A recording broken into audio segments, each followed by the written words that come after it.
দীর্ঘ ২ বছর পর অবশেষে কার্যকর হয়েছে যুদ্ধবিরতি। ইসরায়েল ও হামাসের মধ্যে স্বাক্ষরিত এই চুক্তির প্রথম ধাপে আংশিকভাবে সেনা প্রত্যাহার করেছে ইসরায়েল, কিন্তু এখনও গাজার অর্ধেকের বেশি এলাকা রয়েছে তাদের নিয়ন্ত্রণে। এই যুদ্ধবিরতি যেন কেবল একটি বিরতি, স্থায়ী শান্তির জন্য পথটা এখনও অনেক দূর।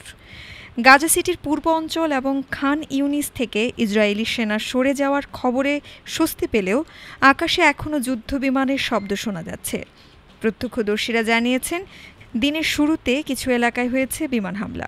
হামাস জানিয়েছে, গত ২৪ ঘণ্টায় প্রাণ হারিয়েছে আরও ১৭ জন। তবুও যুদ্ধবিরতির খবরে সাহস সঞ্চয় করে গাজার দক্ষিণ থেকে হাজারো ফিলিস্তিন হাঁটতে শুরু করেছেন ধুলোমাখা রাস্তায়। যারা শহর ছেড়েছিলেন ধ্বংস, মৃত্যু আর বোমার ভয়ে, আজ তারা ফিরছেন ভাঙা শহরে, ধ্বংসস্তূপের উপর দাঁড়িয়ে একটুখানি আশার খোঁজে। কেউ হারিয়েছেন বাড়ি, কেউ পরিবার। একজন শিক্ষক জানালেন, বাড়ি ধ্বংস হয়ে গেলেও তিনি ফিরবেন। ধ্বংসস্তূপের উপর তাঁবু টানিয়ে হলেও তিনি গাজাতেই থাকবেন। চুক্তির অংশ হিসেবে শুরু হয়েছে বন্দি ও জিম্মি বিনিময়। হামাসের কাছ থেকে ২০ জন জীবিত ইসরায়েলি জিম্মিকে মুক্ত করা হবে, সঙ্গে ২৮টি মৃতদেহ স্থানান্তর।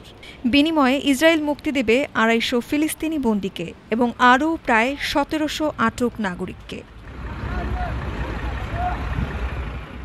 প্রতিদিন ৬০০টি ত্রাণবাহী লরি ঢুকবে গাজায়, খাবার, ঔষধ এবং পানি নিয়ে।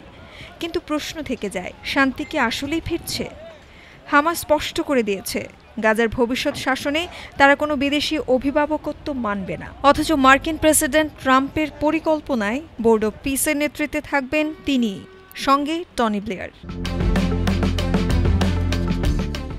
এই যুদ্ধবিরতি যেন এক ধরনের অস্থায়ী, ঝুঁকিপূর্ণ তবুও গুরুত্বপূর্ণ।